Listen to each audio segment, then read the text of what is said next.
Yeah, I mean, I have so much respect for UCF and the way that they play. I think they're tough. They make it so hard to score. And because of that, I can't say enough about how proud I am of our kids for the way that they stuck together and they played through just a lot of adversity, and UCF causes that adversity. But overall, I thought that our kids responded really well in the last 5 minutes of the game and just had what it took to win a really tough game on the road. Coach Kyle Nash with the Black and Gold Banneret. It's not every night you come into a building for a team's conference opener for the first time in a conference. In preparing for a game like this, what's unique, because UCF's also pretty fresh off of just completely rebooting the program after Coach Abe and all that. What was unique preparing for UCF as you were getting ready with your game plan?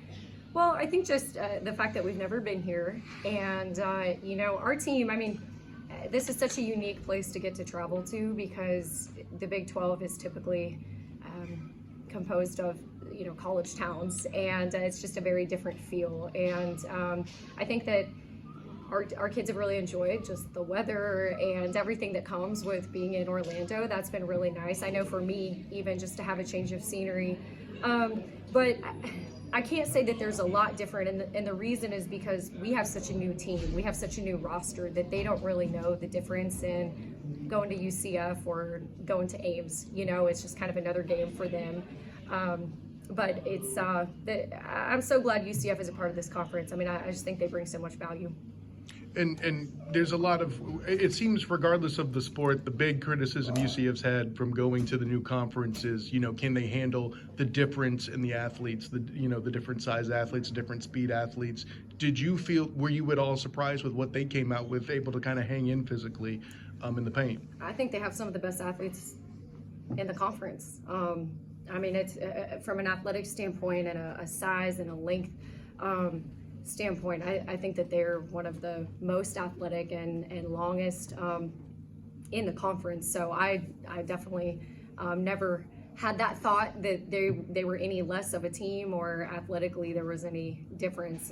If anything, I felt like we had to be more prepared to see that. And throughout the game, it felt like kind of a boxing match. You guys were trading the lead there a lot in the second half, and then basically blew it wide open there in the fourth. I think you had something like a 12-2 run. I don't have the exact number in my head, but you blew it open in the fourth. What was kind of the key to taking over late in the game to finish it out?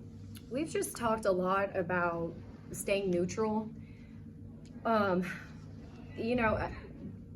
It's just so challenging to win. It's challenging to win on the road. It's challenging to win in the Big 12. And I think that our team is trying to kind of figure out, how to navigate the highs and the lows that come with it. The highs and the lows that come within a game, the highs and the lows that come within a season. And so we've talked the last couple of days just about, playing through the ugly, embracing the ugly, and just staying neutral through it all. And that last time out, that was a real, talking point for us. Hey, we knew it was going to be like this. Let's get back to neutral and let's go out and respond. And that's exactly what they did. Steve.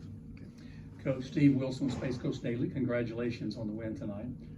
What did you see out of your team that you liked tonight? Resilience, grit, toughness. I loved the fact that everyone had a part in this win. Anna Gret, she had 27 points for us Saturday, and then she comes out and she's 1 for 9 from the three. Things did not go her way, but she stuck with it. She had 7 assists. She gets her teammates involved, and then she had some timely buckets. So I thought it was an overall team effort for us. I thought Riley Langerman was really good at just being steady and solid and tough. And she was so good that we kind of were forced to bench Lior for a little while, just not because she was bad, but because Riley was so good. I'm thankful that I've got awesome coaches to get in my ear on that last time out. We made a substitution, and Lior comes in, and my goodness, she was really special in that last 5 minutes. I could talk on and on about every player. I'm just so proud of them, but it's just hard to do, We don't have any superstars on this team, but I feel if we can just continue to stay tough and stay together, then good things will happen, and that's what happened today. I think you had 5 players in double figures tonight. As a coach, you have to be pleased with that. Very pleased. That's what I just said. You know, everyone kind of had their moment. And I do think, while, like I said, maybe we don't have, you know, players who are first team all Big 12 caliber at this point. I'm not saying that's not going to happen, but I think that there's an advantage in that as well, because we are hard to guard and we have a lot of different weapons out there, and just thought that everyone was really solid tonight. You know, I talked a lot about physical play earlier too, but it's not as if you didn't have some shooters out there that were making an impact. Staley Hurd, I felt like just had a big part in the early part of the game, where you took the lead there, had some big threes. Y'all came out, I think it was 4 of your first 8 threes, and making a presence that way. What has she brought to this team so far this season? Staley brings everything for us. She is tough as nails. She does not play like a freshman. She has emerged as a leader for us just because of her poise and composure that she brings. You know, I keep going back to UCF's defense, but they make it challenging on you, and to put the ball in her hands at the beginning of the game, that's what we felt we wanted to do, and kind of relieve Anna Gret a little bit. And Staley doesn't blink an eye. She doesn't bat an eye. She's just, she does whatever we ask of her. And I think that versatility and just her mentality is what makes her so good. And then as a coach, you came out, we mentioned the shooting happening early, and then I don't think you made a free throw until like second quarter at the earliest, but the free throws at the end were a big part as you guys closed it out. I mean, I'll be bold enough to say you would have obviously liked to see more of them made, but how much does it show your players' resolve and intelligence to go from that style of the ball and then finishing out attacking like that, getting fouls and such? I think they just did it when it mattered. They made them when it mattered, and that's kind of what I was saying earlier, just the highs and lows that come with it. We shoot a lot of threes. We know that sometimes those are not going to go down, and we just have to respond the best that we can and get stops on defense when that's happening. And I thought that our kids did a good job of that.